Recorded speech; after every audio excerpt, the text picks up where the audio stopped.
Hey everybody, I'm Sierra. And I'm Ben.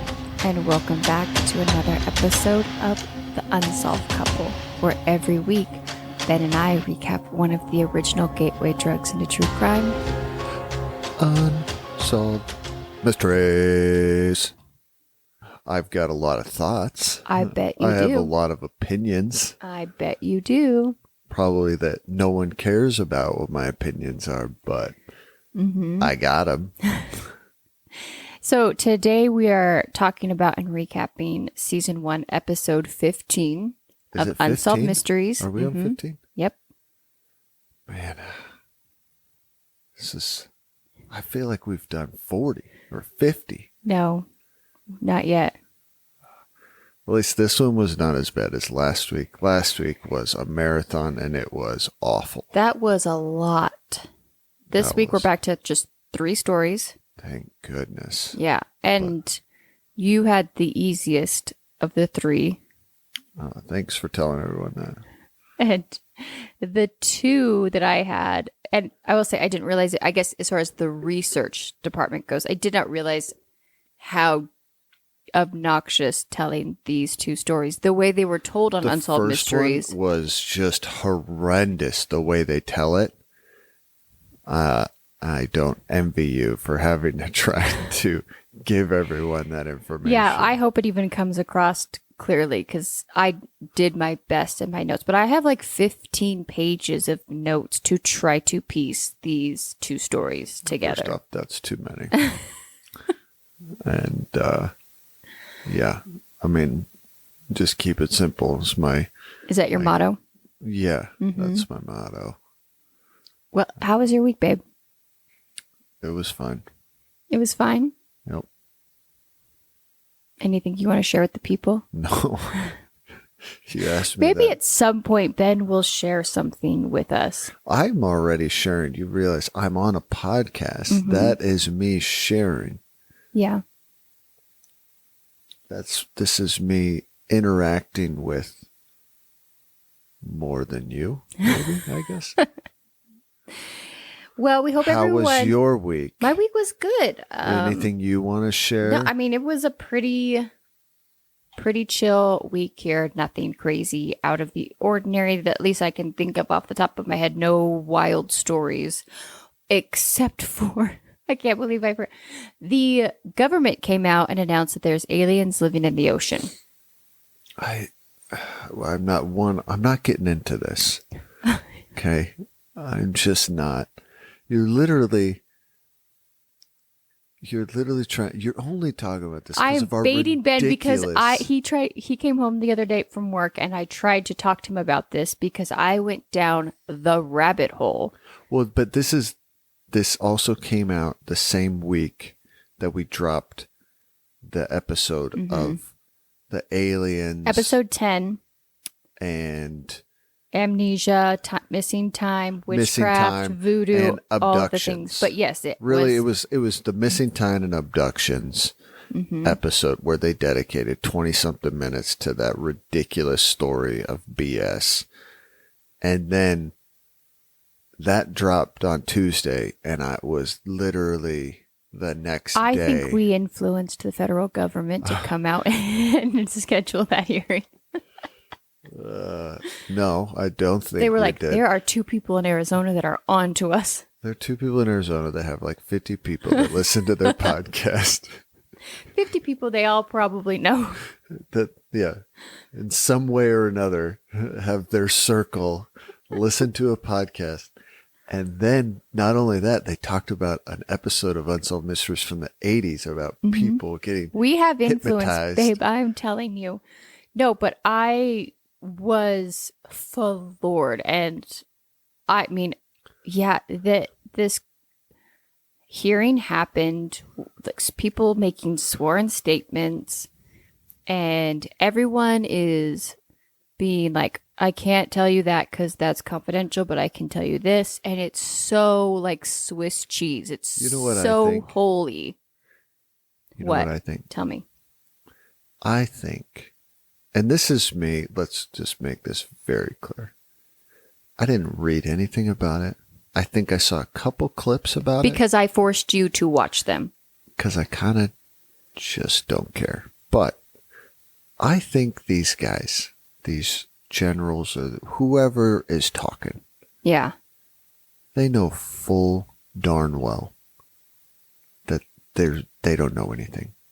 But they give the answer because they want the public to just lose their mother effing minds about It's frustrating because they were like, we have these things in our possession. We have photos and But I images and can't. videos of them, but that's all confidential. They literally will not say anything Yeah. or answer a straight question, but they answer it in a way knowing Well, full they well answer it and make it sound very scary or suspicious. or suspicious. Yeah. But supposedly they're in the oceans, living deep in the oceans, and they have whole colonies down there. And pretty soon what's going to happen is lightning bolts are going to strike into the ocean and in the ground and send the aliens down to their ships. And then they're going to come out of the ground, and Tom Cruise is going to have to take his kids on this wild ride as they try to like navigate this war of the world with aliens. That's what's going to happen. Mm-hmm. They might have made a movie about it. I don't know, but it's possible that All right. that's Well, you going to guys, happen. you heard it here first. That's Ben's prediction of the future. Yeah. It's not, I swear I didn't see it from a movie called War of Worlds with Tom Cruise in it years ago. Okay. I didn't see that. honestly just think the fact that no one is talking about this, I just think in the general sense that if 50 years ago the government had come out and said, yeah, we have tons of evidence, we are working on it, we're looking at it, we have stuff in our possession, there is aliens, it would have been everywhere, talked about, front page breaking news.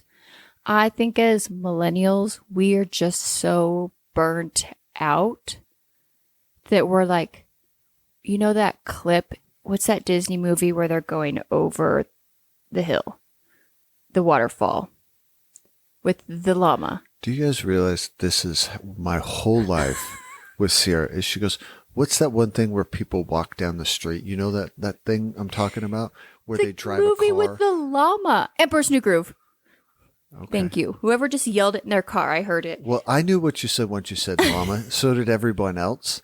But before you said llama, you were literally just saying the people that go down the water. That was your description. And you expected us to get something out of that. You expected us to know what you were talking about. That there was only one Disney movie where there's water and people going down it. Okay, but Not Pocahontas. Emperor's New Groove. Emperor's New Groove, and he's going down the water, and he says something like, "There's a waterfall. Yep, jagged rocks. Yep. Bring it on." That's how I feel like we are today as millennials. What's next? Bring it on. Aliens in the ocean. Bring it on. Okay.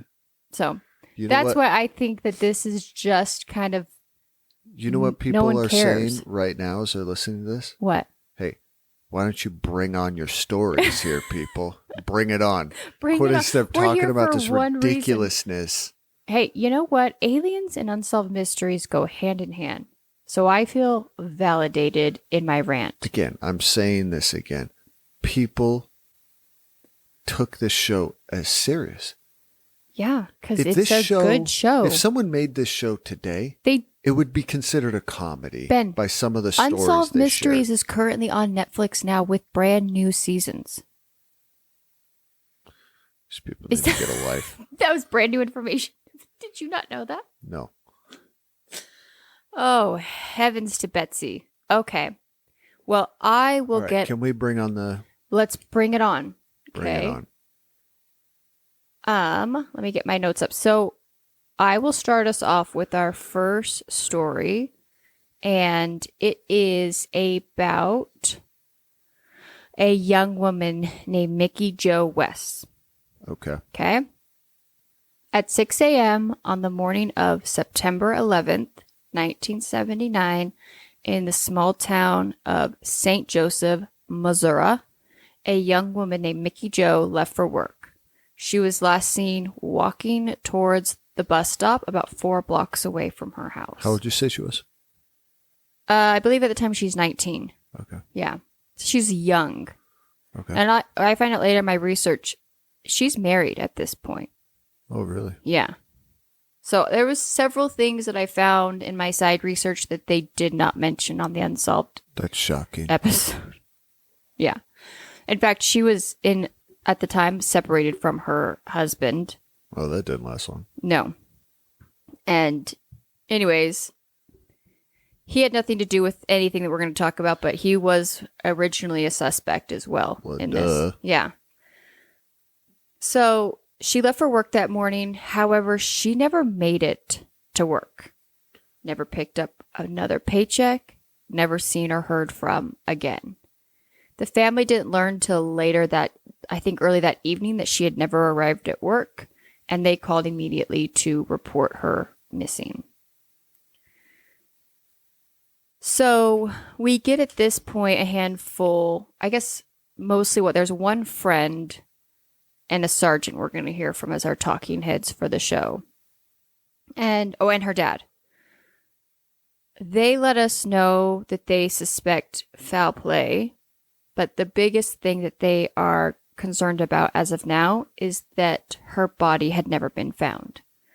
Her best friend and sister-in-law, Ruth West, believes she knows what happened to her, and she thinks she knows who did it and why. She's very adamant that she's perfectly aware of what happened. And she's been very open about it to law enforcement. Mm-hmm. Didn't law enforcement say that? Yeah, so the very next thing is Detective Sergeant Timothy. Oh, his last name.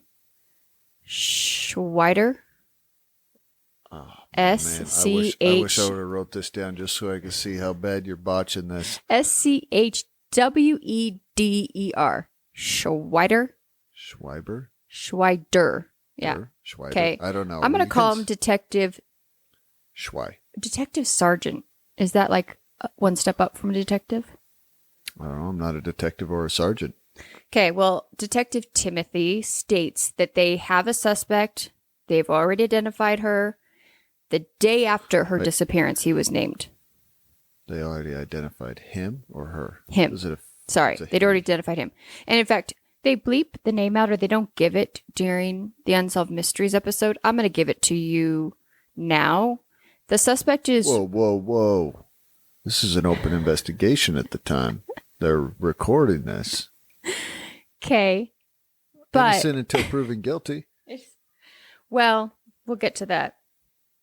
So, at the top of the show, we had heard from Ruth, the best friend / sister-in-law. It turns out that the suspect named by the entire family is actually Ruth's ex-husband. Wait, time out. Yeah. I'm confused. So Ruth is the best friend. Ruth is the best friend, and she's got an ex-husband. I believe at the time that this is being filmed, the divorce is going on. So it was her husband at the time. I believe so, yeah. Well, that got awkward, huh? Yeah, because it's presented that this is Ruth's best friend. Turns out that it's actually her sister-in-law. But the person that is stalking and harassing her, and that the entire family has named as the likely person who had something to do with her disappearance, is her best friend and sister-in-law, Ruth's ex-husband, Marvin Lee Irving. Yeah. So Detective Timothy lets us know that they've talked to him several times. They know where he lives. They highly suspect that it's him. Yeah. They know what he looks like. They don't have strong enough evidence to charge him at this point. Like a body. That being the biggest thing. No one right now, the mystery is not, where is she? Does she have amnesia? Is she wandering the streets? It is. We are very well aware that at this point we're looking for a body. They should call Dorothy Allison. Oh, we'll get to Dorothy. Don't give away any spoilers, Ben. I'm not giving away spoilers. Trust me, I would never do that. Yeah, so at the time of the disappearance, she was 19 years old, and her husband, Calvin, had just moved from California to Missouri. Missouri. Missouri. Missouri. Missouri. Missouri. Anyone from Missouri can weigh in on how you guys pronounce it there. This is like people that are not from Oregon calling it Oregon. I hated that when I was from Oregon. Thank you. So people that are from Missouri, if they listen, they're like, lady, seriously, get it right. So, okay, sorry. The cat has to be on my lap. All right. This is where he's going to just sit from now on. She's described at this point as outgoing, friendly, who worked as a nurse's aide at St. Joseph's State Hospital.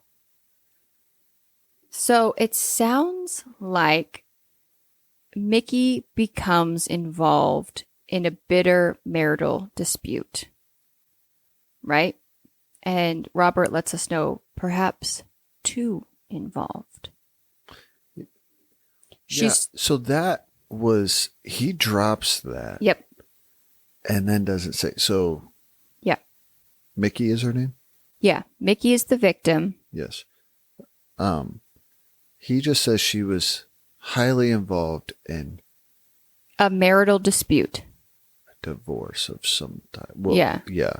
Marital problems. Mm-hmm. And that was, I'm going to guess, because they never tell us. Yeah, they don't tell us in the episode. It sounds like it's very confusing. Is it with her friend Rose? Ruth.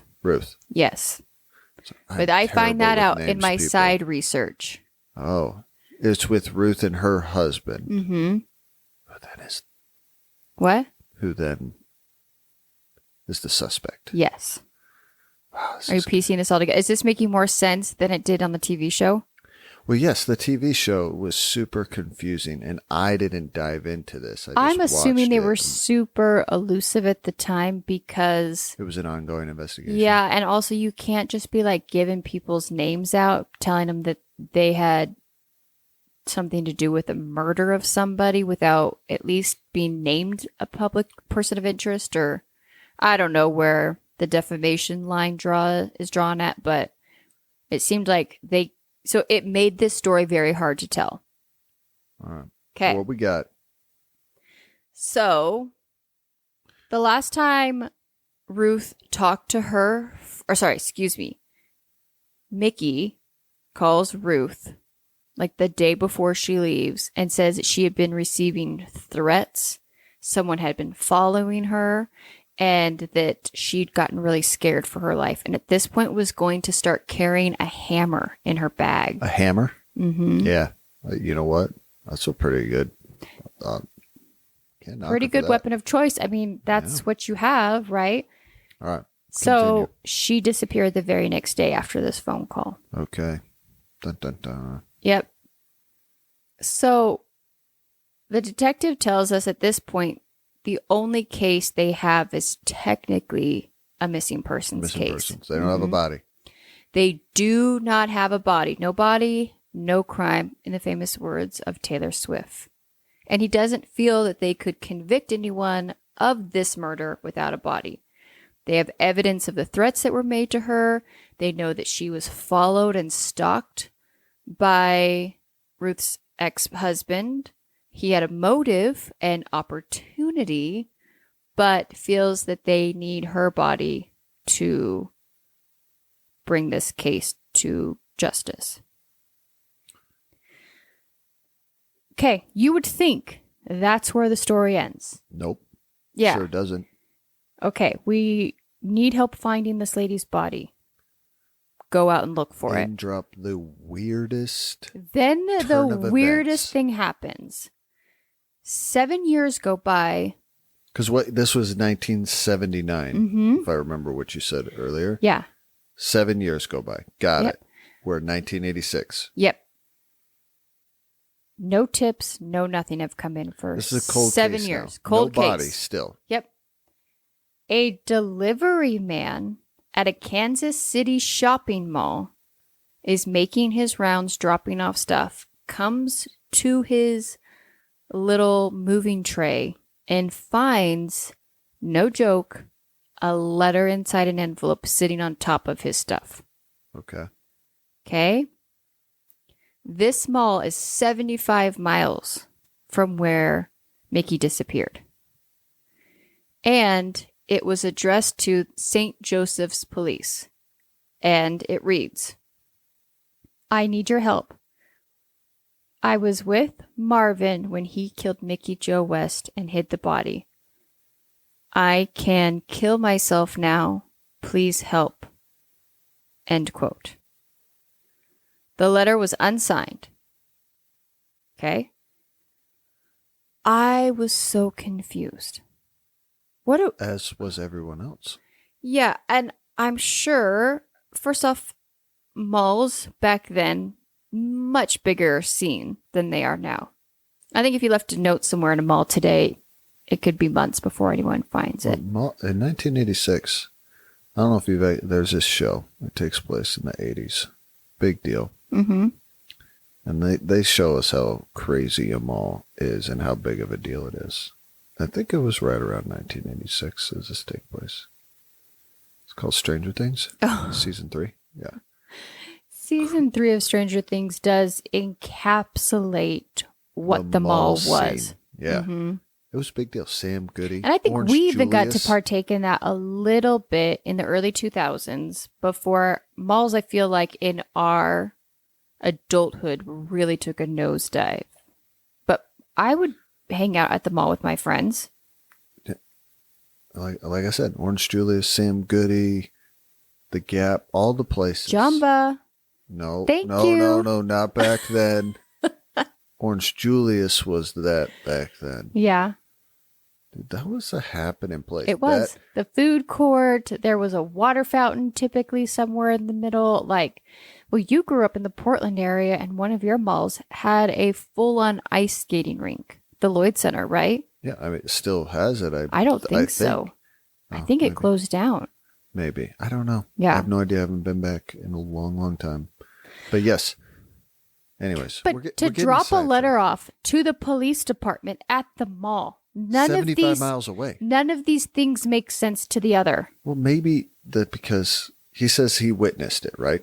He was there when she was murdered.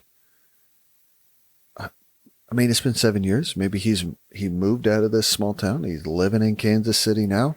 He's like, you know what? I don't want to drive all the way over there. Yeah. Can't send an email. No, duh. So this is the place he goes on the weekends. He couldn't put a stamp on it? What's that? Not a stamp? Yeah, that's what I don't understand. Why he just didn't mail it? And I'm going to guess there was no surveillance videos back then at the mall where they could figure out who this person was. You think? But don't worry. All right. A month later, October 2nd, another note is found at the same mall, this time by a security guard who worked there, found the note just sitting in a hallway. Same envelope, same writing, same type of paper, everything. It was the same message, right? Same message.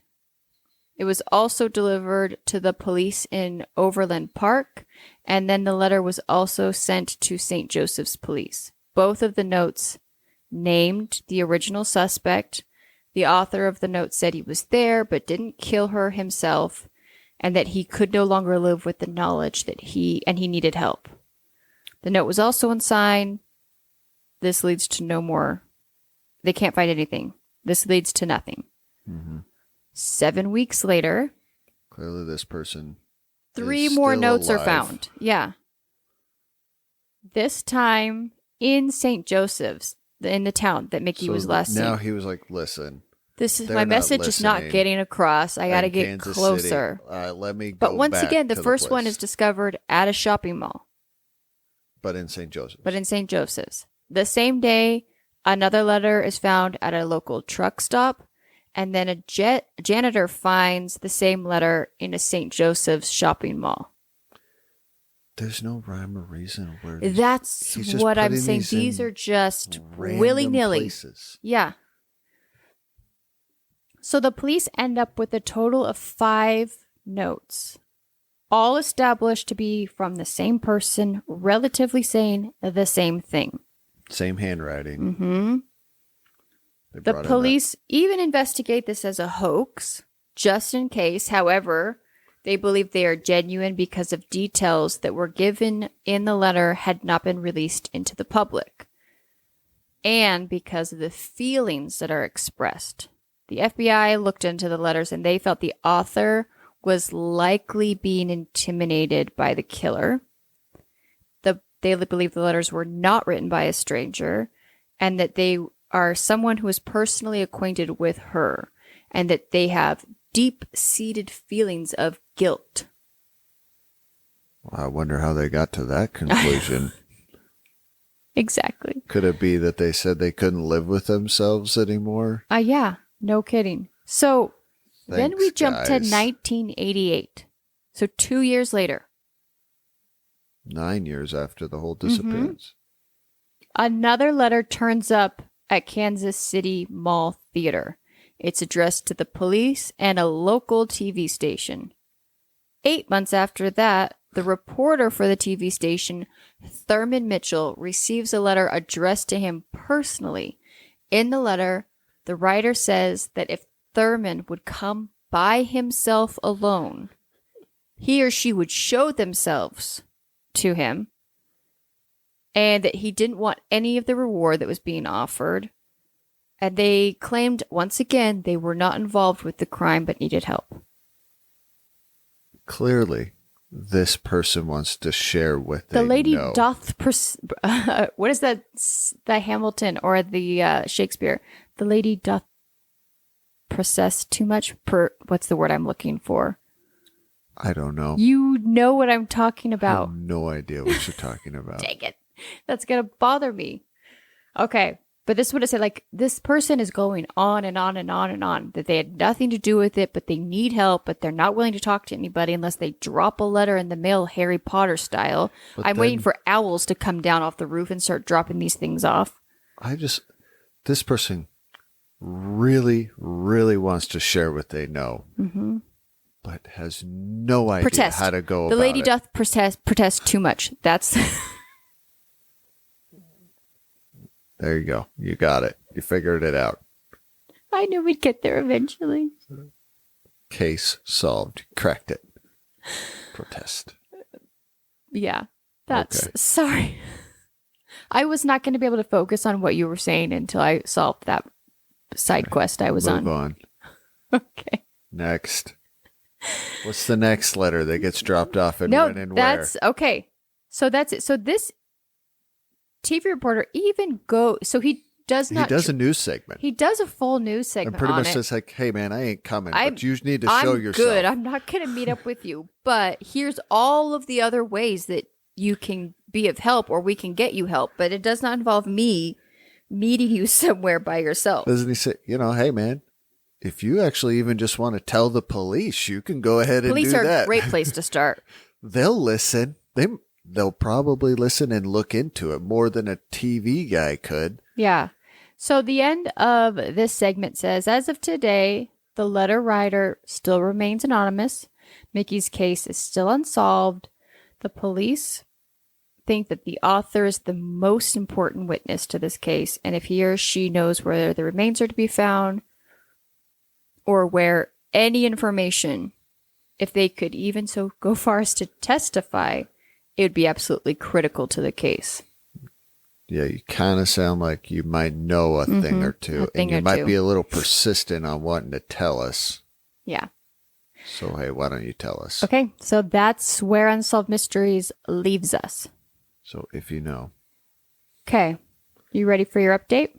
I am ready for my update. I know a little bit about the update, but not a lot.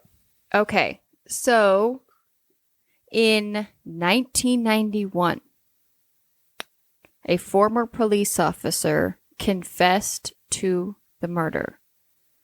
He had been investigated as the original suspect shortly after Wes's disappearance. Her family believed it. So it was the guy. It was the ex-husband. The ex-husband. Yeah. It was Ruth or Rose. What was Ruth's ex-husband. His name, Marvin Lee Irvin.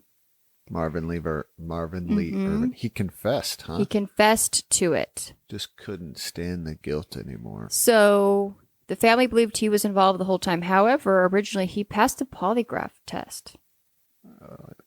At that time, I think they held a little bit more weight to them than they do now. And Polygraphs are... I love that they said there was little to no evidence. He was harassing and stalking this woman and making threats to end her life. I think they're talking physical evidence. Physical evidence? Yeah. Probably, yes. The police came out in a formal letter apologizing to the families, admitting that they did make mistakes in the investigation. The biggest one, they said, was failing to search his vehicle.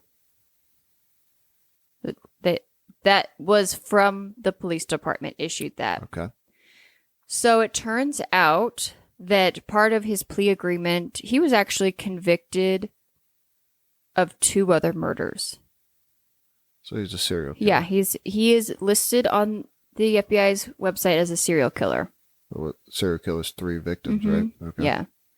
And part of the plea agreement was that he had to tell the family or make a confession of what happened that day, as well as, and then the death penalty would be taken off the table. I was going to say, what is this plea agreement? Yeah. What are we getting? Just he can get life in prison without parole. Okay. So did he tell where the body is? Kind of. How do you I know. So he claims that he stabbed her 4 times in the chest as she sat in his car because he got mad at her. So it sounds like he came up to her that day as she was heading to the bus stop, got her into his vehicle. Okay. He said then at that point, he drove her out to a cornfield, shot her, and buried the body. Wow. Stabbed and shot her. Yeah. Overkill. He confessed at the same time to killing 2 other women, Patricia Rose and Crystal Simons, and burying them in the same field. How did they get him? Shoot, I cannot remember. I did so much research on this. I think it might have been DNA linking him to one of these. One of the murders, which he was already a suspect for the others. Yeah. Okay. Also, there were several tips from ex-wives and ex-girlfriends that had been reported to the police. Are you telling me he might not have been a good husband? Yeah, that he was violent and aggressive, and that he usually used these stories of these other women he killed over their heads to keep them from leaving. So that was another thing. So here's the problem, though. The search of the field, they found 2 bodies. There's no sign of Mickey Jo West. So there's signs of other bodies? There's 2. He said he buried all 3 of them in the same field. Okay. They found 2, but they never found hers. Mickey Jo's. Yeah. So what was her involvement in this marriage? I did not write this down, so it might not be perfect. I guess the question I'm asking is, they say in the story that she was getting involved in this marriage dispute, which I'm going to guess this is her best friend. Her best friend's coming to her about all of her problems in her marriage, and she is helping advice. I don't know. Yeah. So what was her involvement? So, like I said, I didn't write any of this down, but from what I read, she had encouraged her friend to get a divorce. Okay. This man was abusive. They actually, the murderer, the convicted murderer, and the ex-wife had a child together. And so Mickey Jo had encouraged her best friend to not only get a divorce, but just a couple of days before, helped her friend flee the home during the day. Packed up her stuff, took the son, and got them, or at least knew where they were hiding out in a hotel. Got it. She knew the location. The police believe the controlling ex-husband.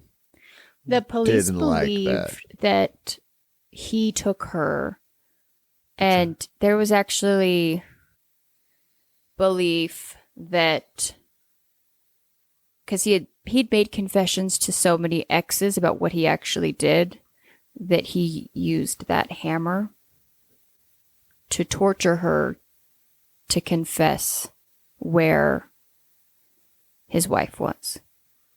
That's terrible. Yeah. Yeah.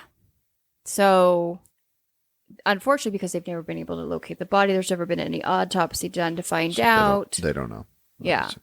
And it turns out that he was able to locate his ex-wife and child within about several hours after she went missing. So whether she said something or not, nobody knows, but it sounds like this woman was trying to help support another woman leave an abusive marriage and just keep her friend's secret about where her friend was having the safe haven, and he could not handle it.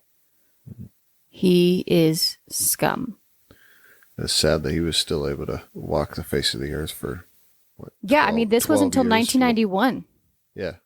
Yeah. He was able to do that. And I mean, clearly there was other victims, and there is a wake of women that he dated or was married to that he is all left that maybe they are still alive, but he tortured and abused them their entirety of their relationships too. Yeah. So he's convicted, sentenced to life in prison. Unfortunately, doesn't get the death penalty. He deserves it. Yep. Her body's never been found. I believe he is still alive. I tried to look, these prison websites are not the most tech forward. I know. I had to go through 93 pages last week just to find the one guy to find out. I could find it in like the Google search engine, but then when I clicked on it, it was like 402, and I was like, but I couldn't find an obituary of him. Or any sort of like find a grave or anything. I couldn't find any indication that he has died. But I do have an interesting fact for you. And we would never write about it. Because like, why would you even give that guy the pen and paper, you know? So let me give you a little bit of background on this guy. So he was born 1949. By April 1974... he was accused of sexually assaulting, I know maybe Apple doesn't. YouTube starts censoring words to the fullest extent. A 15-year-old girl in Kansas, who he had allegedly abducted outside of a drugstore in St. Joseph. Now, mind you, he was a former police officer. Hopefully, for not very long. No, it sounds like he wasn't a police officer for very long. He was arrested, but the charges were dropped, unfortunately, after the girl refused to testify. I mean, she's 15. Yeah. Yeah. Very shortly after, he meets up with a young girl named Ruth West and end up in a quote-unquote relationship, aka you got a child predator here. And at 15, Ruth West delivers the baby that they have together. So he was born in 1949. That would have made him 25 or 26. Well, yeah. Yeah. Well, when she disappeared in 1979, that makes him, 30? That makes him 30. Yeah. So he's a 30-year-old. She's already given birth. At 15. Yeah. Yeah.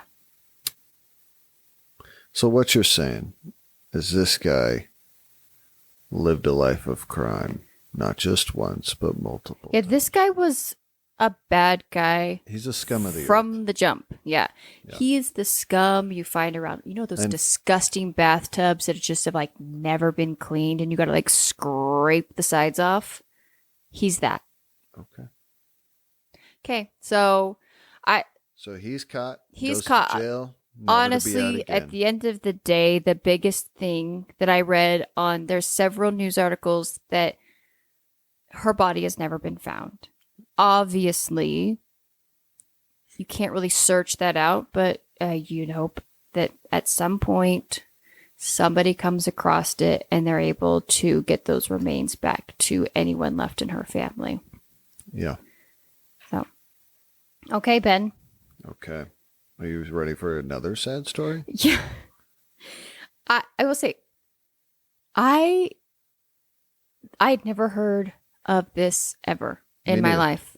I mean, neither or neither? Neither. Neither. Either. Tomato, tomato. Yeah. I never said my grammar was good. And here's the thing. This wasn't that long ago. No. So they tell us at the turn of the century, so late 1800s, early 1900s, we're going to learn about orphan trains. Okay. I have never heard of this either. I feel like this was a huge missing gap in our U.S. history classes. There's public education for you. It's very possible they talked about it. We just were not paying attention. I was a good student in high school. I would have been paying attention. And you love U.S. history. I will say this. I am a big history person. But to be fair, I never said I was super smart. I'm a big early American history that I have not studied a ton of history from early 1900s to whatever. I've dived into World War II, but anyways, this doesn't matter. People don't care what I've looked at or anyways. They want to hear the history podcast, but they want to hear a story. Let's tell them a story. Okay. About orphan trains. Literally, they tell us that in New York City, New York was overwhelmed with orphans to the point where they were having schools. And did you hear that? Nap time? Yeah. Nap time at schools? I'm in on this. But they were saying the schools were so overwhelmed and the orphanages are so overwhelmed with orphan kids in New York City that they're doing schools and nap times outside because they didn't have enough room. Even in the middle of winter. Winter, obviously. They show this picture of these sweet little babies outside on these cots, and they're lined up outside, and they've got little beanies on their tiny little heads. It was terrible. So starting in 1890 to about, they say, 1929. Did you ever find out why there was such an epidemic of orphans? No. Okay. I didn't either. I just was something happening that was causing mass deaths, or was it due to people not being able to afford to raise their children? Well, there's some of that. Yeah. I think it was a lot of deaths. It's a big city. Mm-hmm. So. What year is the Newsies based on? That's about orphan children. Go ahead. The musical Newsies. Never seen it. What? Why do you always act surprised about this stuff? No. Anyways, so like I said, from 1890 to 1929, they started putting orphan kids on trains and shipping them to the South and Midwest. And along the way, they would stop at stations and adults would be there and they would just adopt these kids. I think that word adopt should be used loosely. Yeah. But I don't think these were loving, happy homes that were like, you know what? Some of them might have been. I am sure a few of them were. But between that time frame, they had done this to over 150,000 children. That is a lot of orphans. I know. A lot. Yeah. This is heartbreaking. Yeah.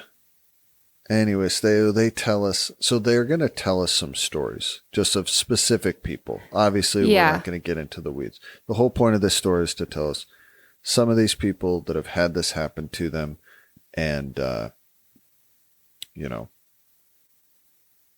they're now grown up. They're in their golden years and they're looking to connect the dots of their early life because they separated children.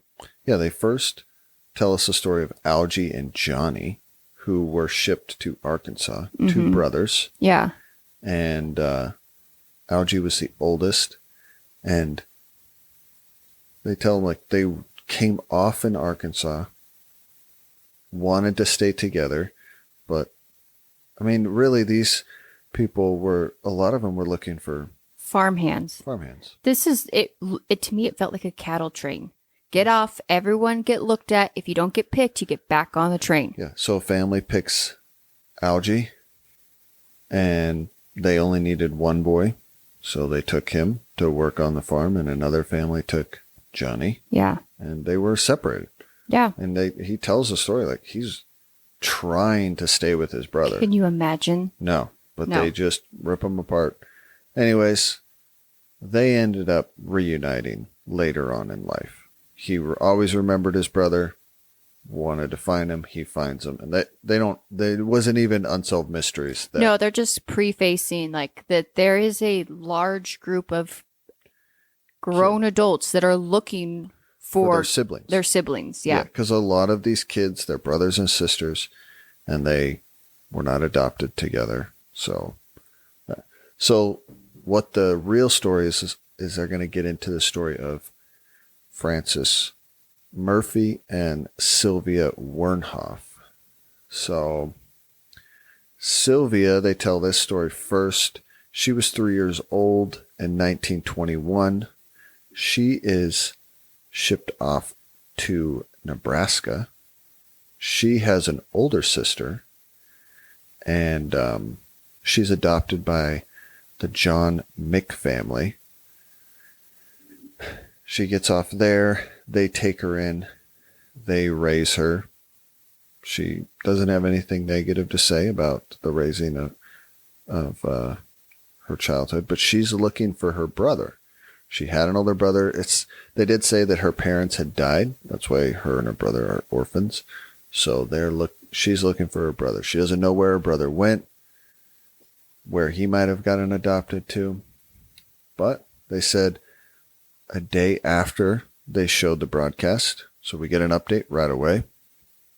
Day after, one of her brother's stepkids, I think they said, called and said, "Yeah, that's my stepdad." Yeah. And his name is Joseph Woke. He was 72, living in New York City. And they show us the video of them reuniting and talking with each other and getting to know each other. She's in her late 60s, I guess. And he was 72, I think I said that. So they get reunited. It was very sweet to see them. Yeah. I mean, they haven't seen it. She was 3. 3 years old. Yeah. So she never knew her brother. Yeah. You know. Then we get into the story of Francis Murphy.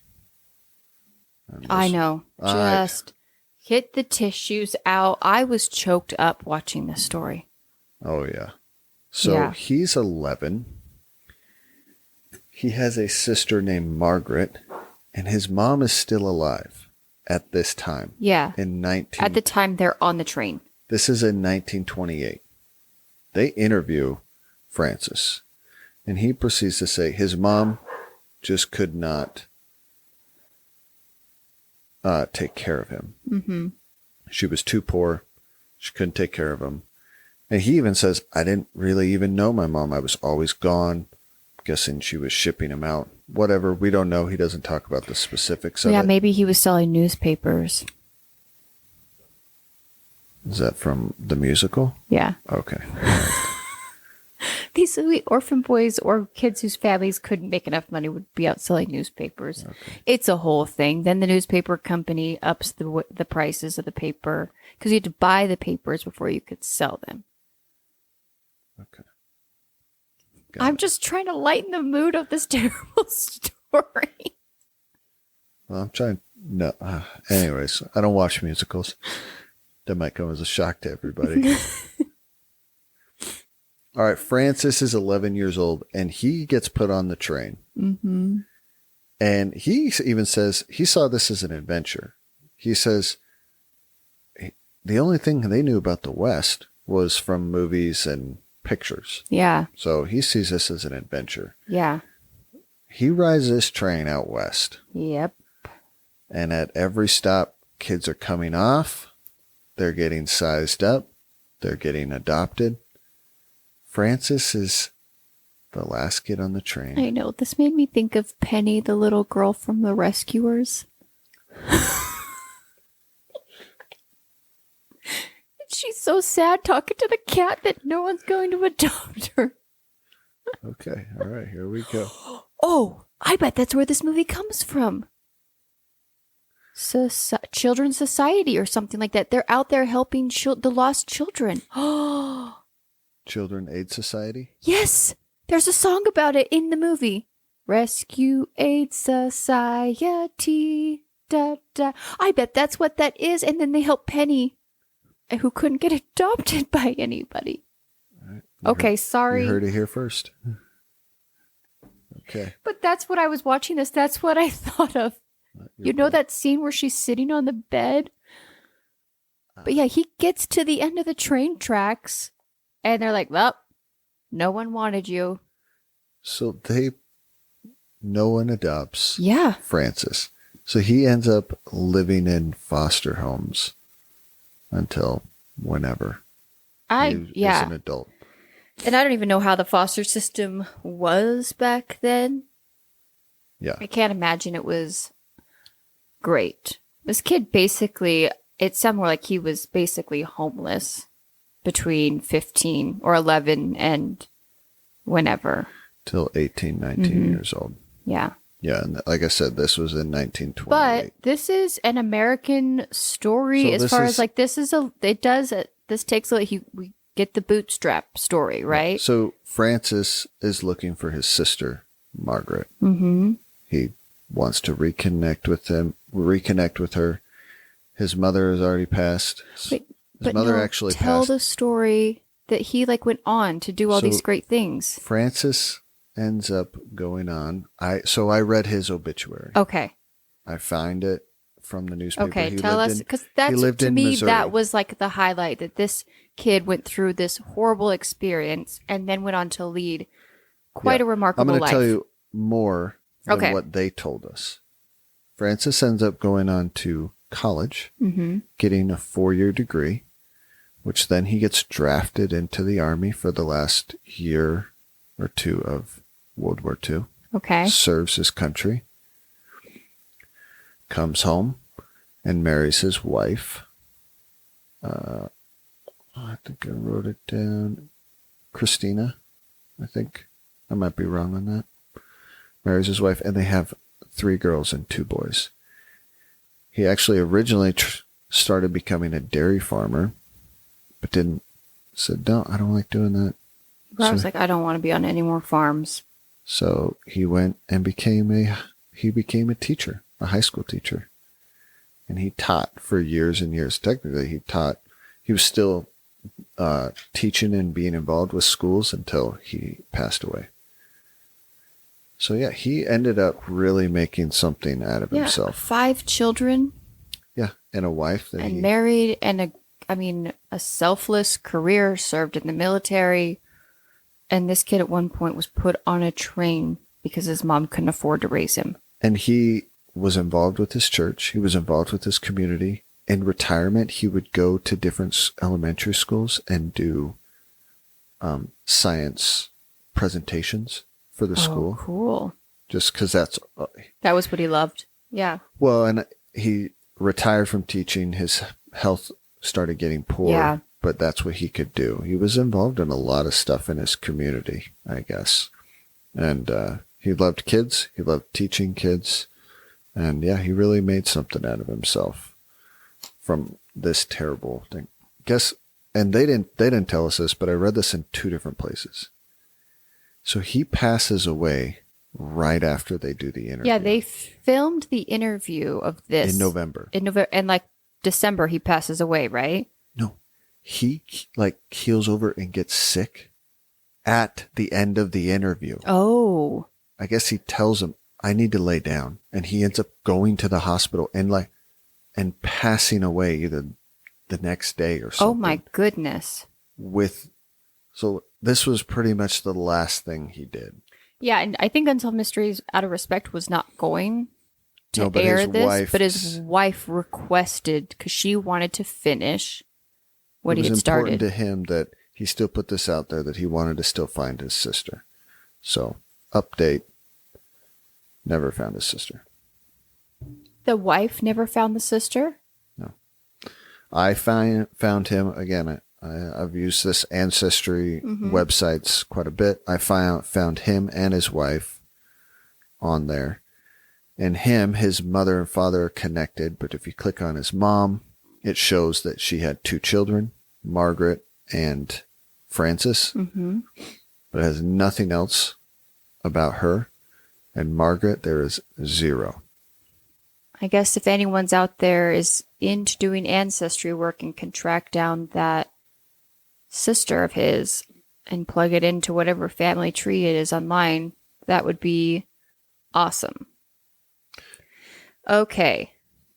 Are you ready for our last story, Ben? Oh, man. Oh, dear.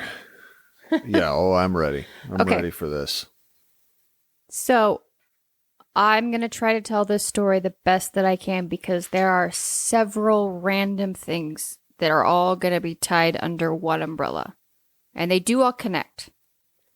But they each have their own little side quests. Okay? So, this is a story about one of Ben's favorite people, a psychic named Dorothea Allison. Okay? Dorothy, right? Is it Dorothea or Dorothy? I wrote Dorothy. Oh, Dorothy. Sorry, I think I just had Dorothea from the Taylor Swift song stuck in my head. Different Dorothy. Okay. This is the second Taylor Swift. I did not take my ADHD medication today. I apologize. Just turn it back. We stay. You guys, this is what Ben has to live with on a daily basis. Yeah. Is my squirrel brain. And it's constant. Hey, I'm looking for that one thing. That thing. You know what I'm talking about? She says that to me all the time. Do you know what I'm talking about? And she has given me 0 information. Yeah, but the best part is the water. Because like that we thing. love each other so much that you usually figure out what I'm trying to say. So we open with our lovely host, Robert, has a stack of papers in his hand. And he's got this manila envelope. And he tells us that this folder contains sworn affidavits from police departments all across the United States of America. It's not all across the United States of America. It's not. All claiming the true psychic powers of Dorothy. Do you want a sworn affidavit from me saying that she's a hoax or what? Like, so I'll sign it. You'll say. I mean, that's all this is. Then we cut to a tragic story. Out of all the stories they picked, I mean, Oh, I know why they picked it. Oh yeah. Okay. So we see this set of boys out they're out playing in the morning along a canal. 5-year-old Michael lived with his parents, John and Linda, and his 7-year-old brother, Patrick. And this is in 1970 something, right? 76? 1967. In Nutley, New Jersey. Yeah. Nutley, New Jersey at 8:15 a.m. on December 3rd, 1967. He and Patrick went out to play and ride sleds at Third River Park. As they were playing, Michael lost his footing and fell into a rain-swollen river. Terrible. He swept away. Terrible. Yep. So the police are contacted right away and they start searching for this kid. They are fully aware at this point that they are likely just trying to retrieve a body. This is a recovery effort. This is a recovery mission. And so that's where that leaves us. Then we swap to a dimly lit house. 2 hours before the accident at 5:56 a.m., psychic Dorothy awakes from a horrible nightmare. She had had a lucid dream predicting Michael's death. No, she didn't. In the dream, she saw a park. No, she didn't. Saw a blonde, blue-eyed boy. No, she didn't. Wedged Benjamin. in a drain pipe. His hands were clasped together and they were blackened. She didn't know why, because he was a white kid. That is her quote, not mine. And she saw a tremendous... Oh, that's actually, her quote was very white. Yeah, I know. I edited it a little bit to try to at least not sound so ridiculous as she did, but... I'm just trying to stay true to the lady's words. I know. She saw a tremendous illumination of light, almost as though he had been in a vacuum. Okay? Well, then we get our host back. She had this dream we get the host back, who says, for weeks, authorities searched the river. There's no trace of Michael's body. On January 3rd, a month after his disappearance, Dorothy goes into the police station and demands that someone listens to her. There, at the time, I found out, at that time, there had been one news article about the case, but it had not contained any pictures or descriptions of the child. The police were astounded when Dorothy accurately described the clothing he was wearing. Dorothy said Michael was wearing a green snowsuit. Underneath it, he was wearing a striped polo shirt. Underneath that, he was wearing an undershirt with a medallion pinned to it, and he had put his shoes on the wrong feet. At first, Sergeant Don of the Nutley Police Department wondered if Dorothy was just messing with him, that this was a hoax. Just goofing. Just new boot goofing. But she gave him the description of Michael's clothing, and he became overwhelmed because he knew the family and that her description was, quote, very accurate. Okay. She described that this boy who was going out sledding was wearing several layers of clothing, including a snowsuit. Mm-hmm. That's what Ben's thinking. Yeah. At that point... Riddle me impressed. Well, at that point, Sergeant Don, hook, line, and sinker, wants to know more about Dorothy's dream. Oh, yeah. He starts questioning her, and, they form this connection. Mm-hmm. Right? What was his name? Don Viscaro. Yeah. Yeah. Yeah, he comes up a lot later. Yeah. Well, him and another one from this agency come up later. Yeah. This whole police department, I've got questions about. So he questioned her to try to bring out more information. Regardless, he was going to work with her no matter what, he said, because he believed that she was legitimate. When Dorothy started talking, she kept telling him that she saw the number 120. However, she didn't know what it meant. She also saw the number 8, wasn't sure the meaning of that. And she kept insisting that Michael's body would be found behind a school. Oh my God. Dorothy also then met with Michael's mother, examined his clothing, toys, and pictures of hope to getting more clairvoyancy visions. As the search continued, she began to keep getting more and more clues. Of course she did. But the number 8, 120 in the school always were there. Then a parking lot of an ITT factory, some sort of stack of lumber or wood, a gray wall, and gold lettering. A gray wall? Gold lettering on a window. No, it just says gray. It just said gold lettering. Mm-hmm. That's it. So the sergeant tells us that Dorothy mentioned on the first day 120. Yeah. He initially thought maybe this was part of an address. Check that off the box. There's no 120s in the area. Then he thought maybe it's a date, January 20th. However, that comes and goes. Nothing.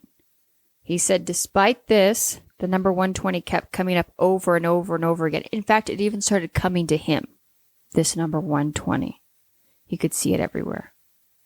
I added that little extra. He could see it everywhere part. But he like is interviewed and insists that even he's starting to see this number now. And Tell me. Dorothy says then we get her that the police were starting to get a little frustrated with her. And she was like, and I quote, "My God, I'm trying, but I don't know what you're saying." Or no, sorry. That's what the police said to her. So then she tells the police that Michael will be found on February 7th and their troubles would all be over. Okay. Here's where I have some questions. Okay. So the 120's coming up. Yeah. And at one point they say, it could be a date. And she's like, yeah, maybe. Mm-hmm. Could be an address. Maybe. And then all of a sudden she just drops that bombshell. Oh, well, actually, he'll be found on February 7th. Yeah. Hey, that could have been good information to know. So, I don't know, weeks ago, before the date 120, when you let us think it might have been the date of 120. Could have been. So February 7th rolls around. Yeah, I love how Michael's the 120 comes body into is this. found, but the sergeant lets us know that he finds out at exactly 1:20 in the afternoon. Oh my gosh, this is the biggest load of... Can I say it? And you cannot say it. This is a clean podcast. You can't. I have us marked as clean, so you can't say. Get your beeper button I'm ready. not going to do my beeper because it takes too much work. This is the biggest load of crap I've ever seen in my life. This is... Oh, all right. Okay. So they believe that is the 120 number that of course Dorothy had repeatedly seen. Hey, you know what? If it wasn't that, I bet you they could have tied the 120 into something else. Where Michael's body is found coincided with several other clues. Her vision of the number 8 was echoed by the fact that elementary school PS8 was on the riverbank somewhat nearby. Across the street. So wait, hold on. The school, it was in District 8, correct? Yeah. That's how they tied the 8 into this. Yeah. Okay. All right. So you're telling me... We are never going to get through the story if every one of her clues you try to talk about. Okay.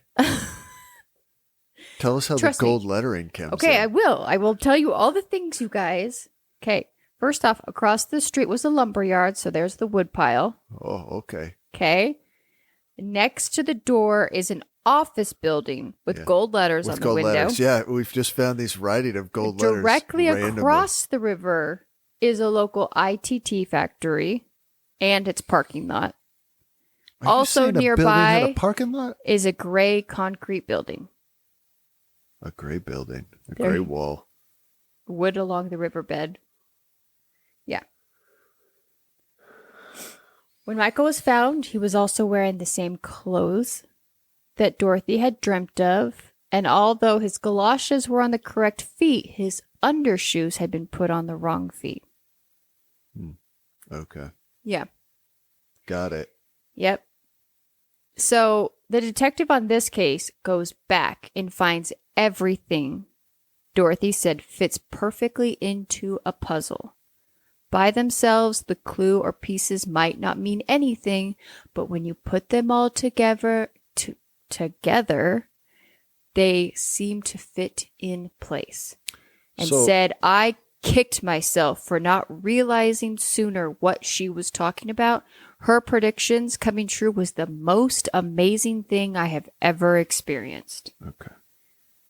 So what we learned from here is that she actually didn't help them find the body.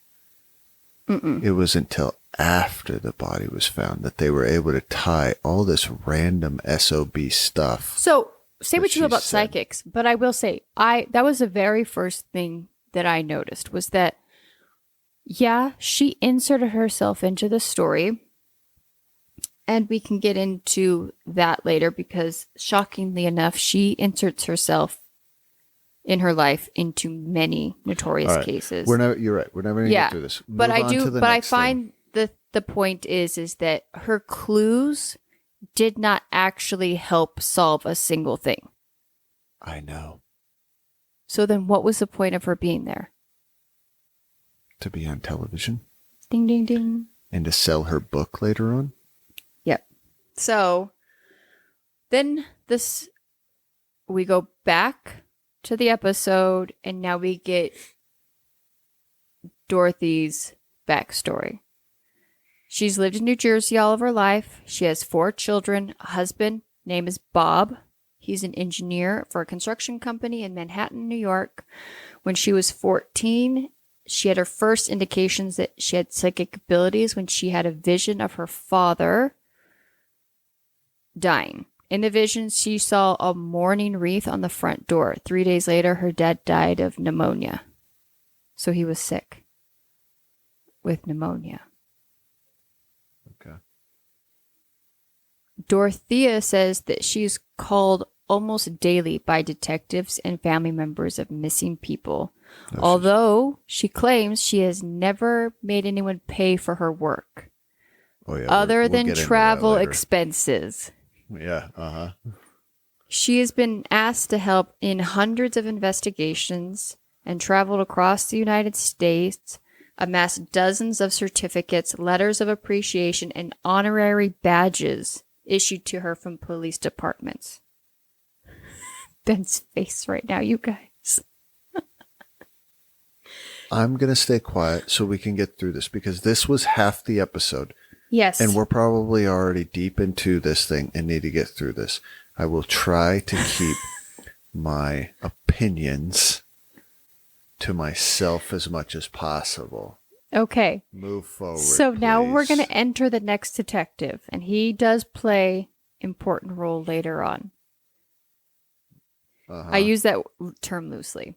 So now we hear the story of 30-year-old John DeMars of Nutley, New Jersey. Happily married, 2 young kids.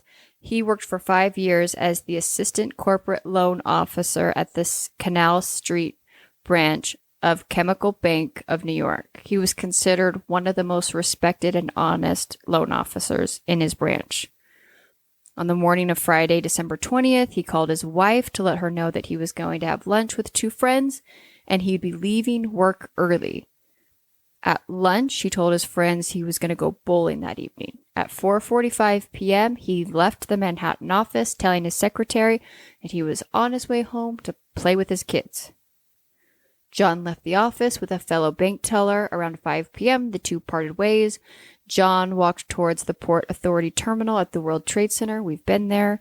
He normally took the PATH train to Hobenbrook and then took the 5:20 train to, oh no, this word's not an easy one, Delawana Station in Shifton, New Jersey, where his car was parked. John was known habitually for calling his wife if he was going to be late for any reason, shape, or form. Okay? However, when his train stopped at his final destination, he was not on the train and had vanished. He did not return home that evening. The family called the police. Detectives checked hospitals, morgues, arrest reports. However, they found no trace of him. Gone. So, enter Detective Sal Lubatarzi. Lubatarzi. Lubertazzi. I don't think that's how he says his name. Azzi. Okay. How do you say it? I have no idea, but I'm pretty sure that's not how he says it. Lubatarzi. Yeah, I'm not sure how to pronounce this guy's name, but Lubatarzi of, once again, the Nutley Police Department. Nutley? Nutley.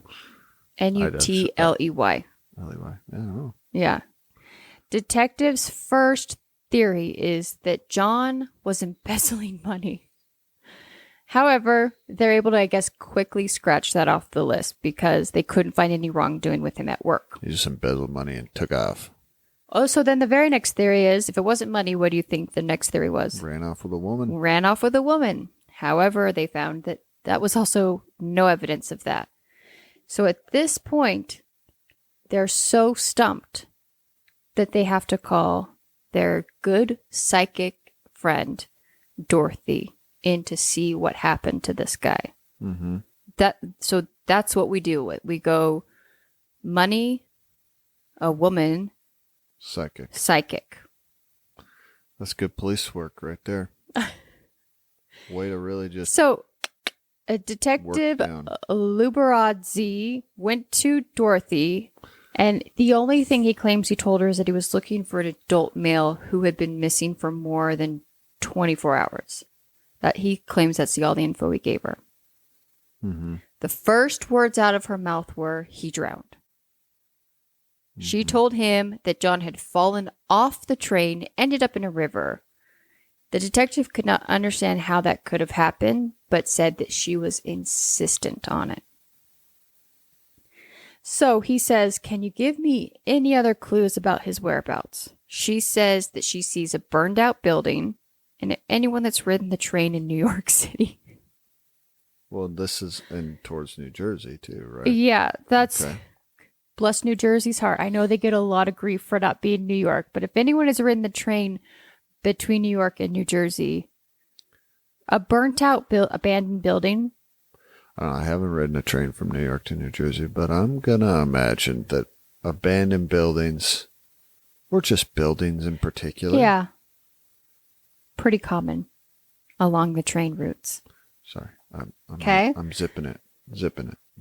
She says she also sees two guys on an ice pond, a row of tires, a park where children would go down a hill on snow sleds, a fire engine, the number 166 and 222. She said she knows that John is in the water because the area smells like fish. Finally, the very last clue is a bow and arrow. At first, the detective thought that she was crazy. He searched various places based on her clues, not able to find anything on John. So her clues didn't help them narrow it down, huh? So on February 22nd, so 222, 2 months after John's disappearance, a father and their teenage son were out target shooting with a bow and arrow on a bluff overlooking the river near Bergen Avenue in Kearny, New Jersey. One of the arrows missed the target and landed a few feet from John's body. He was floating face down in the water. Fully clothed, had his wristwatch, his wallet, and other personal items that were used to identify him. So, John's body found on February 22nd, 222. At 2:22 in the afternoon. They did not say that, Benjamin. Oh, sorry. Next to an archery range where there was a two-guy discount store. On the other side of the river, there was a burned-out factory. Nearby was also a park that had a row of tires on it marking a sled run. And a nearby barge that had the number 166 on it. Yeah, that barge was like 5 miles away, but they tied it in anyways. I know. They didn't, yeah. When they say nearby, they don't give us what that means. Well, it means exactly what they want it to mean. It means that I found something within a general vicinity as far as I needed to go to find something I could use these numbers to tie into this case. So even though it didn't help us find the body, but we found the body, we were able to take all these clues and tie them in somewhere. The thing that I feel terrible about the story, the question remains is how did this man still end up on a train and then in the river? According to Unsolved Mysteries, it doesn't matter. All that matters is that Dorothy is amazing. So they come up with this theory. This is the craziest theory in the world. Sorry, zipping it. The police theorized that he dozed off. Okay, not uncommon for a man to take a little nap on the train on the way home from work.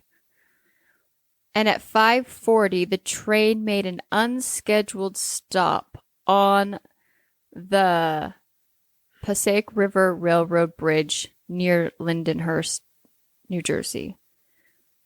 The conductor opened the doors to let another passenger off the back of the train. I have questions, but okay. I've got questions too.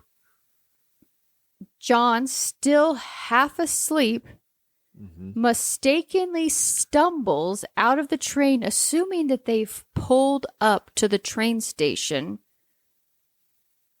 Apparently, he either goes out the back door that was opened or opens the door himself. I don't know what the trains were like back then. They said the doors opened. Oh, the doors automatically opened when the train stopped? That's what they said. Okay. And that just like a cartoon. He stumbles like the guy from Casper, the Friendly Ghost movie that falls into the hole, in the manhole in the road. He stumbles off the train and just falls to his death. Yeah, he just walks out into oblivion and walks out into nothing like a cartoon. Yeah. And falls in the river. That's the police's theory. That's not based on any evidence. So, Dorothy, amazing. Yeah, in 1975, unfortunately, John's death is ruled accidental drowning. However, the detective felt chills up and down his spine when he realized that everything Dorothy had said about the case came true. He previously was a big skeptic of hers, but now she's legitimate. Okay?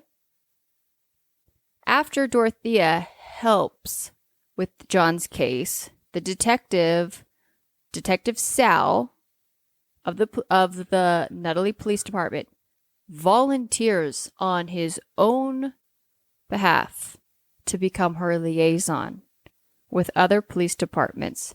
He at that point starts screening every request for help and explains how she works. He also has become her interpreter for her visions.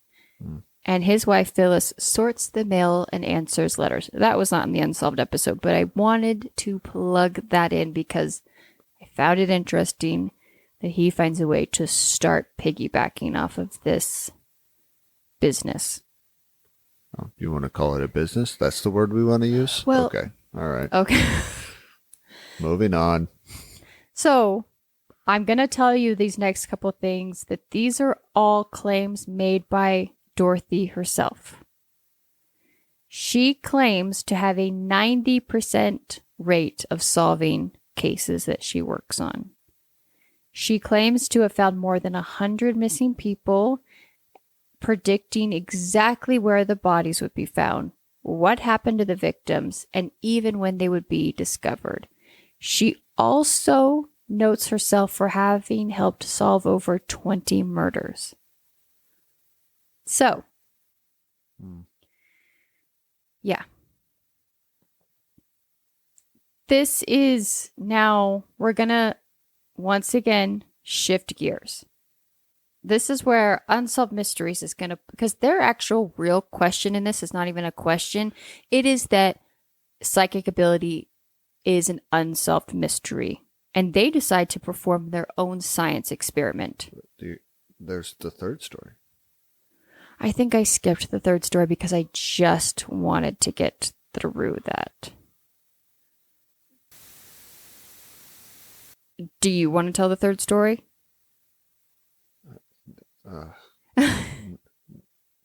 No, we can move on. Well, the third story is just another disappearance of a girl and the parent, and she becomes best friends with the parents, and the parents go to her. Somehow, the parents hear about this lady. To me, it Their just seemed like this poor, desperate family was seeking any answers they can get. Up pops this lady. She tells them she sees letters MAR. She smells oil. She sees a burnt car. She sees all this. So this poor father goes out and is searching every area. He finds a place. Mm-hmm. I will say he finds this place. It has this beat up, this abandoned building and a burnt car somewhere in the general You're telling vicinity. me that someone put a body out in the middle of nowhere? And on the building is the letters MAR. Yeah. They search. Bring Find the police nothing. out. They search. Never find anything. A year later, some kids stumble on her body, supposedly close to that area. And see, this is how she's psychic. Yeah. This is how she's psychic. But yeah, so And so it was just one more a testament to her skill set. So Unsolved Mysteries decides at this point to put her to the test. And they find an unsolved case and they contact the police, ask the police if they can facilitate this sort of like meeting of the minds. Because it's a cold case. Yep. It had happened several years earlier. Yeah. So this is the Maryland State Police have a cold case and they agreed to let Dorothy take a look at it. They gave her no information. She did not even know Lori is the name of the victim or the state that it happened in. And she didn't even know if it was a murder case, according to her, or according to Unsolved Mysteries. So Dorothy is contacted by Sergeant Kevin of the Maryland State Police, who's in charge of the ongoing investigation. Knowing absolutely nothing about the case, Dorothy drew up a list of clues that very night before Sergeant Keith called her. Yeah. And then dictated and listed several things that she had thoughts or feelings about. And then this leads to several more conversations over the next following 24 hours because clues were randomly coming to her. And did you find it amazing how these clues randomly came to her after she found out the name of the girl? Yeah. So did you notice that their first conversation, because they show us their conversation. Yeah. She's super vague. Mm-hmm. And the detective then, they end up getting into the name of the girl in the conversation. Yeah. And it was after that conversation that now she has more specific clues. Yeah. So interesting. Yeah. And then, so she calls the sergeant the next day and says that the police need to look into someone who worked at the school as a janitor. She felt the crime was an abduction of some kind. She also felt that she was dealing with the subject was likely had suicidal tendencies. Something was wrong with his feet. The numbers 1 and 7 were really important. Could be 71, could be 17. Don't know for sure. I'm just going to throw out a couple numbers. Yep. And she felt like the person wore glasses and sometimes a wig to maybe look different.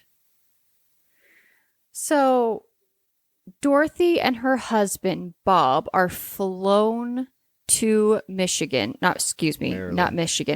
to meet with the detectives. Immediately upon landing, she had a name for authorities. They do not give the name of the man, and I'm not going to give it to you either because he's never actually has anything to do with this. Yeah. And from several documentaries, we know how dangerous sometimes naming individuals who had nothing to do with things can turn really bad. So I'm not going to give you his name.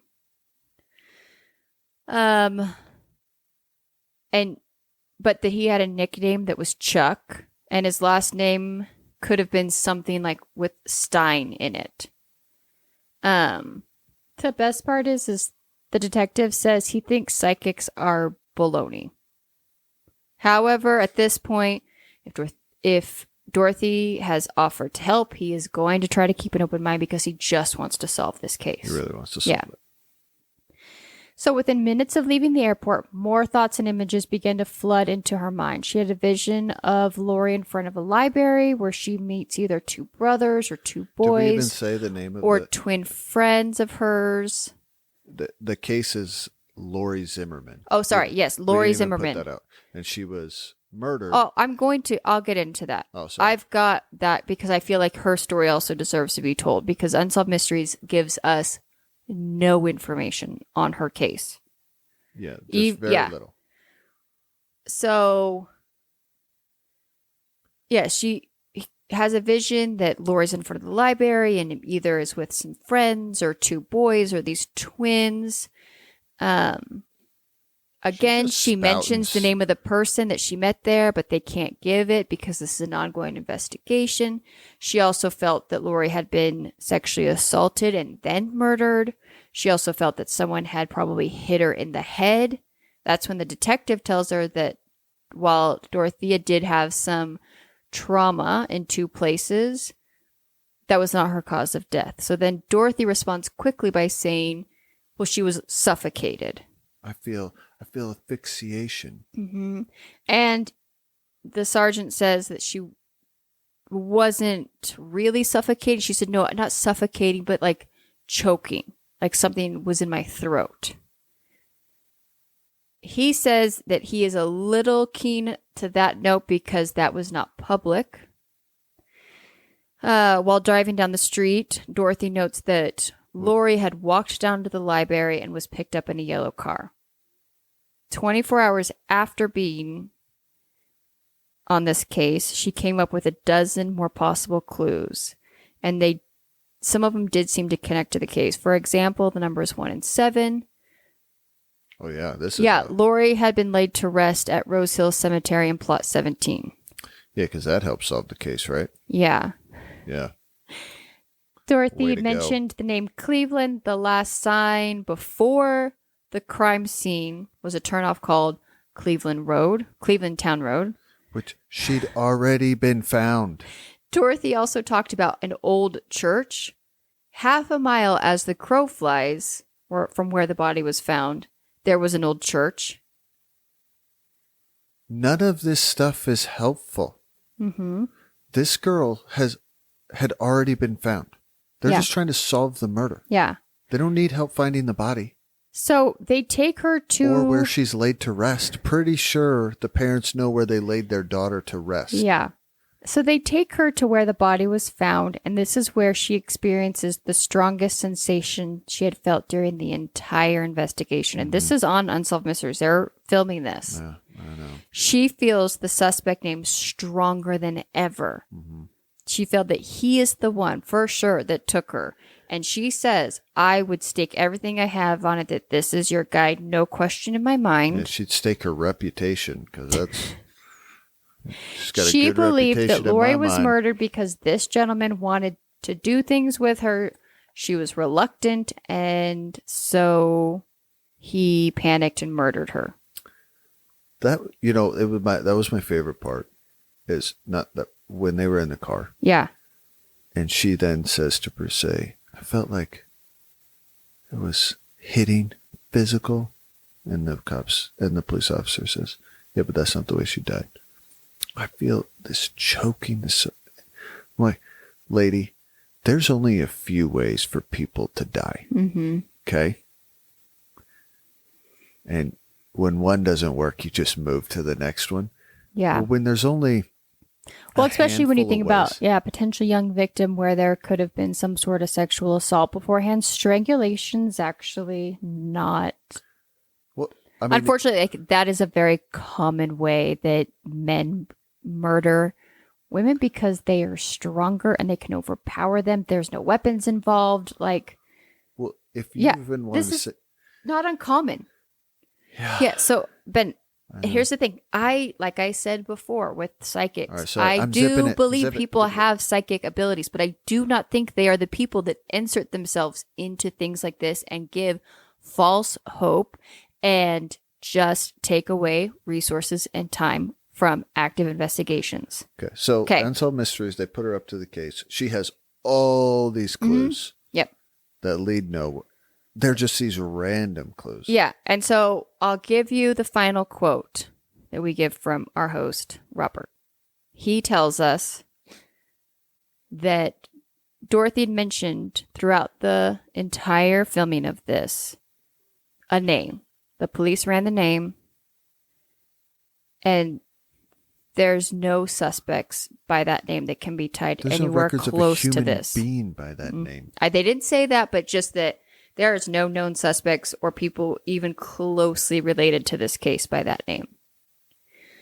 In total, she came up with 50 different clues. It is only when the crime is solved will it be known how many of them are connected to Lori's murder. So tell us. Okay. First, tell us about Lori Zimmerman if it was solved, and we can find out if she is legit. Okay. In 1999, the Maryland State Police reopened Lori's case. Detectives conducted more than 100 interviews, developed new leads, and the state crime lab reviewed the case physical evidence with new technology, including DNA testing. At the time, detectives stated that he believed people from the town of Hagerstown, Hagerston, Hagerstown, had information and knew who was the person involved in this case. Did we even tell the case? No. But had not come forward either because they were afraid or reluctant to get involved. This is still an ongoing active investigation. It has not been solved. And so there's not a lot of information out other than the fact like that we know that her body was found and her like cause of death. So they do have some DNA stuff. It sounds like that they can test. This is an active ongoing investigation that up until like a year ago, it was actually featured on a news segment for decades, or 4 decades later, police still piecing together the murder of Lorraine Zimmerman. And this was published September 5th, 2024 by Amanda Ingle, who works for the number 2 news out there. Yeah. 2 ABC News, Baltimore, WMAR. And there is a brand new detective that has been assigned to this case. If you have any details, like I said before, they believe that there are people in this town that know what happened. They are asking you to call the Maryland State Police and give them the last piece of information, no matter how big or small you think it is, to call. The number is 410-996-7881.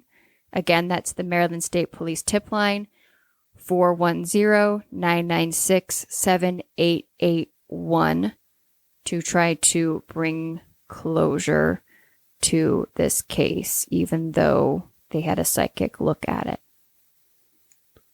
Yeah. So this is the case of Lori Zimmerman. She was murdered. How old was she? I can't remember. Did you look it up? I thought she was younger. Like, she's murdered. It's in my notes here somewhere. Her body was found in the woods. Yep. And she had died from. There was blunt force trauma, but she had died from. Somebody had put something in her throat. Yeah, she choked. Yeah. To death. That was all the information that. Yeah. And again, because this is an ongoing investigation, there is not a lot of information out there. Yeah, but it is still unsolved, so we're still unable to find out if... she was 15-year-old. Dorothy. 15-year-old Hagerstown high school student was taking the bus after school on April 6th. She went to her aunt's house to help them move some stuff in, headed home on foot to walk home around 3:15, and was never seen alive again. And Dorothy did not solve the case. Mm-mm. She gave 50 clues, though. One of them being the plot of where so she was found in a wooded area by 2 people who were out for a walk a little more than a week after she disappeared. So they found her body quite quickly. However, the police believe that she was killed somewhere else and then dumped out in a rural area. There was a lot of evidence. There was evidence of sexual assault. Unfortunately, back in 1984, they weren't doing things with DNA. It was pretty much just canvassing the area, knocking on doors, and interviewing people. Because of advances in DNA technology, they weren't...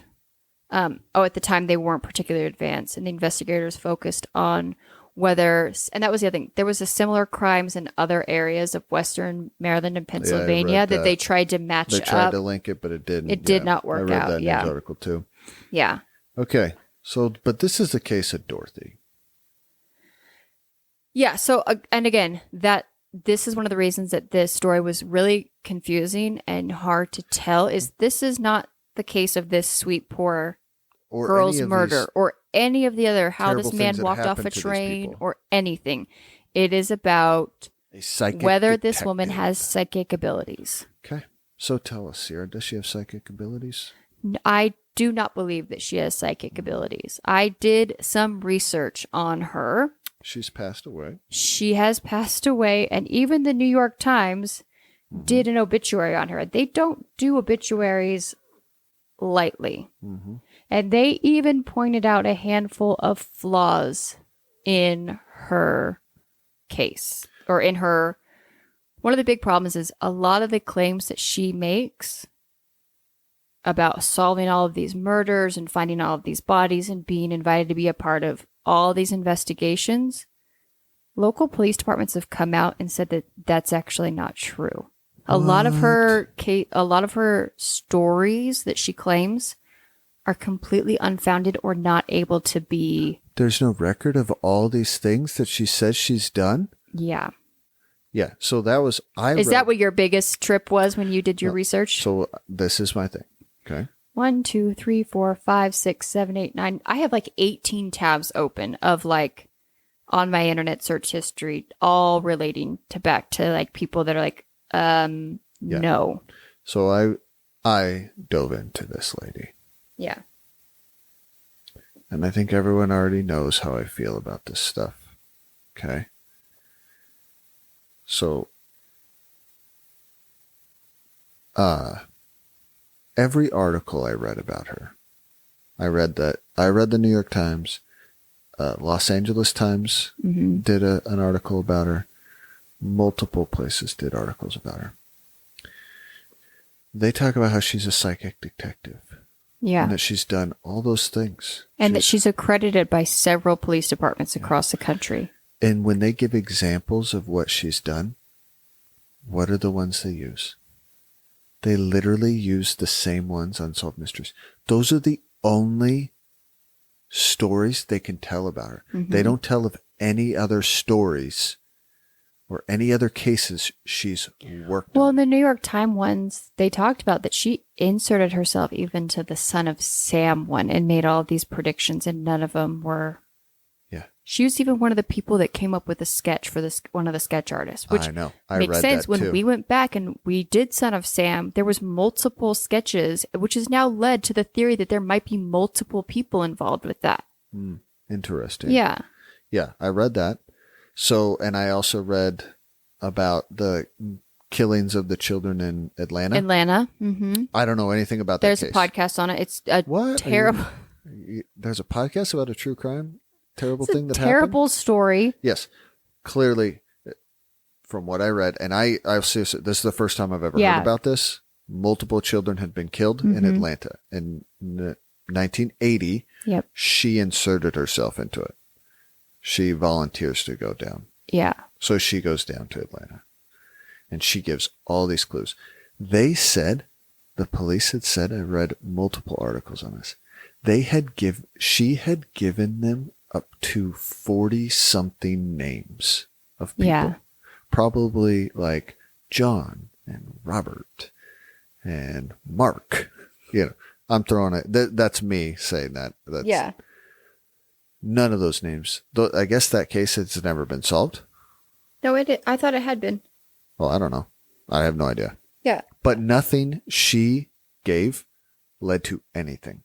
Yeah. None of the names came. Yeah, I believe the names, the name of the guy that eventually is either brought up about it. I don't do well with murdered children, so I haven't listened to that case. But I believe it was Williams or something along those lines. And the name was nowhere close to any of the names she'd ever given.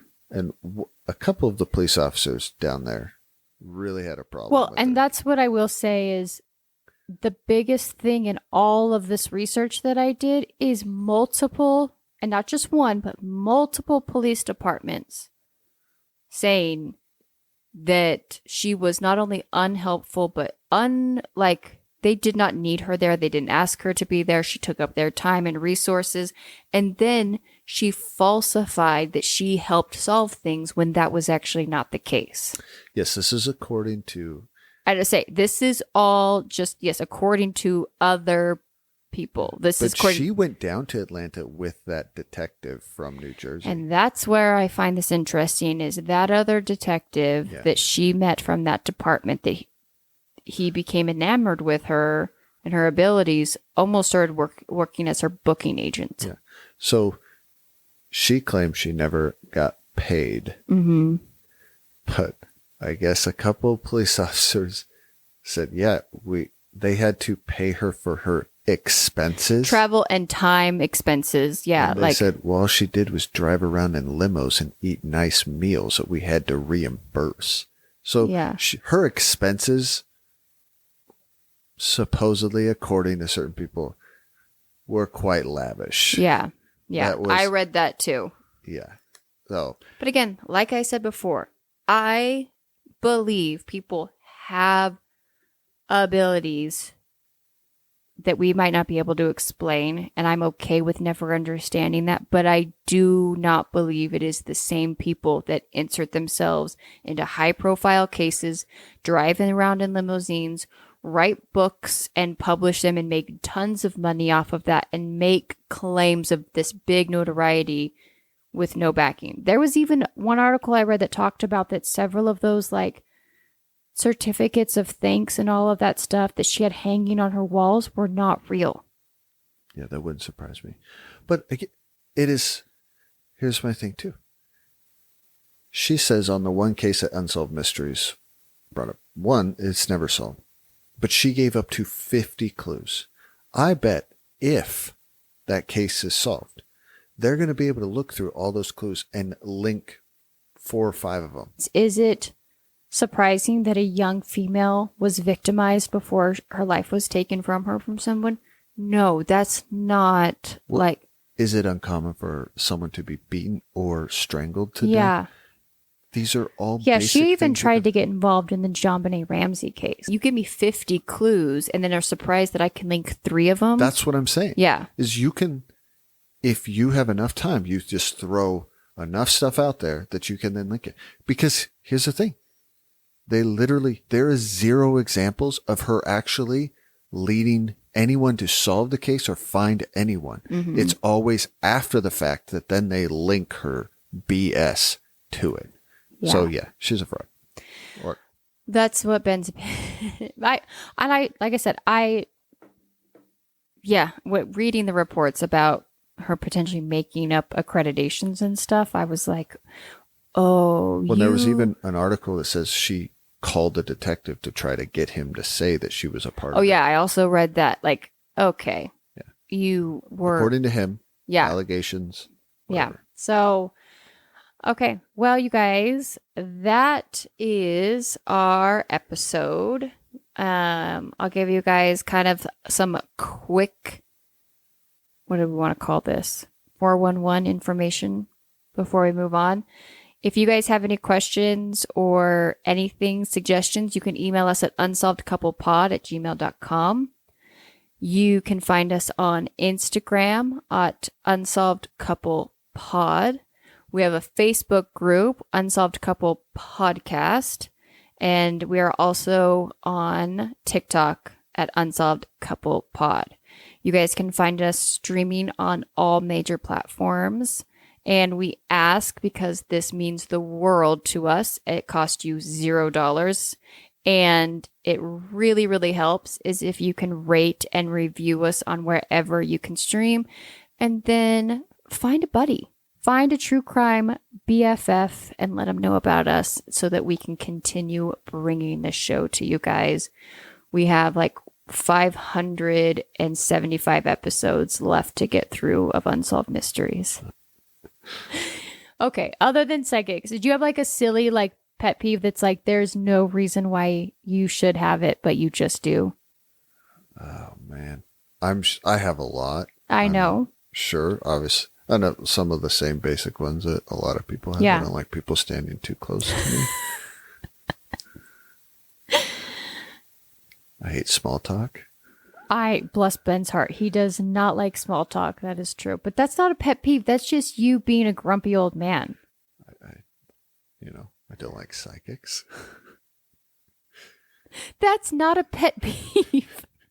Again, that's just you being a grumpy old man. I don't. I have a lot. I'm sure. You always ask me these questions, and nothing comes straight top of mind. It has to like happen for me to go, oh, that drives me crazy. Yeah. But there's a lot of that because there's a lot of things that people do. I'm like, oh, that drives me crazy. Yeah. Is there anything I do that you love? No, you're perfect in every way. that drives you crazy? No, you're perfect no? in Okay. every way. All right. Well, that was the most unhelpful answer you could have ever given us. I'll give you one. This is a super random one. This just goes to show you how many stupid pet peeves I do have. I think everyone has stupid pet peeves. Do you know one thing that angers me so much? What? When I come home and someone is parked in my driveway that's visiting, the audacity of someone to park in another person's driveway. That is what it's for. It is a driveway. Ben and I get into this because I think he is way out of pocket. It can be someone I like, but if you're parked in my driveway in my spot, and now mind you, we only have a 2-car garage, right? And Ben parks in a specific spot. It is not labeled. There's no way for some innocent person. Labeled. It is not labeled. It's on the deed of my house that I own. There is no way for the person who very sweetly came over to our house to know that that is Ben's spot. And this is what, because Sierra has friends or whatever, they will stop by. All of my friends that are listening to this right now, ignore Ben. You can park wherever you want to when you come to my house. Do not park in my driveway. Do not park in my spot. If I come home and you are parked in my spot, and let's say it's someone I know and I even like, but when I walk in the door and I see you, I'm angry at you. You're irritating me, and I know it's dumb. And this is not a pet peeve. This is pettiness, is what this is. It's my driveway. It's my house. Petty. Get out of my spot. Anyways, there's my pet peeve. That's your pet peeve. What's yours? I don't have pet peeves. Nothing irritates me. That's just one.